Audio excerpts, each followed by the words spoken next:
Moi,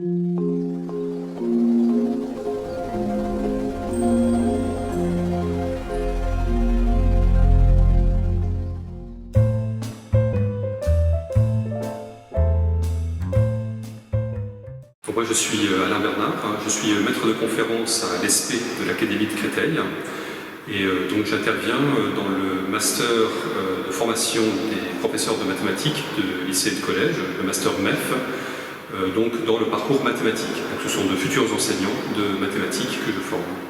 Qu'avez-vous voulu faire aujourd'hui, 18 mai, avec vos étudiants?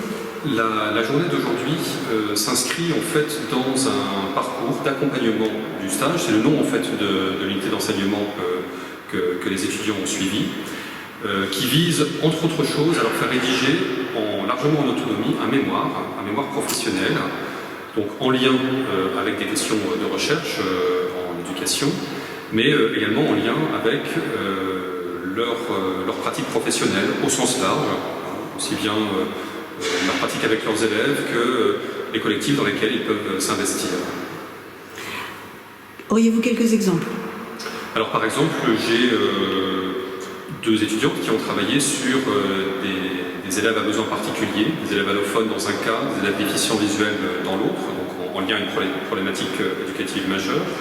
Un autre groupe qui a travaillé autour du décrochage scolaire, également une question d'actualité, mais aussi des étudiants qui ont travaillé sur des questions didactique des mathématiques en lien vraiment avec l'expérimentation au plus proche de leur classe. Et puis des étudiants qui ont travaillé sur une expérimentation dans leur classe, mais en rapport avec des travaux des groupes IREM, comme par exemple le groupe IREM Histoire et Épistémologie, que je co-anime à l'IREM de Paris-Nord. Ce sont des instituts de recherche sur l'enseignement des mathématiques qui permettent à des enseignants en formation initiale ou bien en poste de mutualiser leurs expériences et de produire des ressources. Donc le but de cette journée, c'était une journée d'entraînement, de galop d'essai à une soutenance qui ne saurait tarder. Comment vous avez voulu justement entraîner vos étudiants à cette épreuve qui sera certificative? Alors un des problèmes, c'était finalement que les étudiants finalement ne se focalisent pas outre mesure sur l'évaluation, mais qu'ils soient bien dans une dynamique de se projeter dans l'avenir, c'est-à-dire de voir le travail qu'ils ont fait comme une étape vers leur entrée dans le métier ou leur pratique future.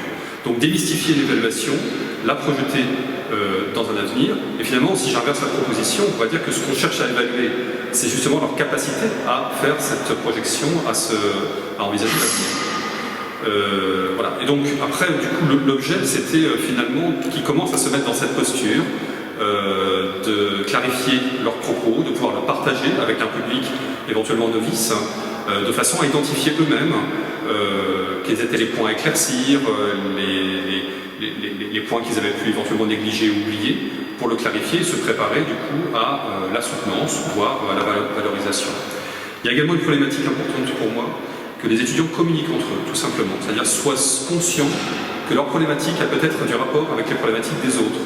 Donc il y a tout simplement une formation au travail collectif qui est faite à travers ce type de manifestation. Et concrètement, aujourd'hui, comment ça s'est traduit?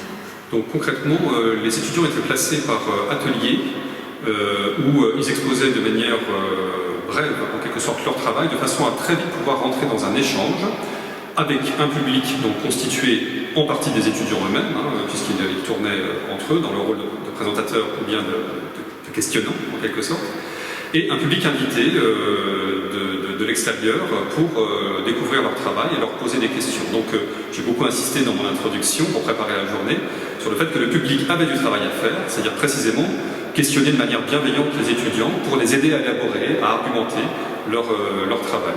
Donc c'était en fait faussement informel, c'était sur un principe convivial et informel, mais en faisant un réel travail d'explicitation et d'approfondissement finalement de leur sujet. Qu'est-ce qui vous a surpris? Ce qui me surprend à chaque fois et qui me fait plaisir, c'est le degré d'adhésion des étudiants au principe. C'est-à-dire qu'on a toujours peur dans ce genre de choses qui reposent énormément sur leur initiative, qui ne soient pas assez prêts, qui comprennent mal le principe. Et je veux dire qu'à chaque fois, comme aujourd'hui, je les ai trouvés vraiment bien préparés et prêts à l'échange. Je ne vais pas faire non plus de généralité, mais disons c'était la surprise agréable que je retrouve à chaque fois.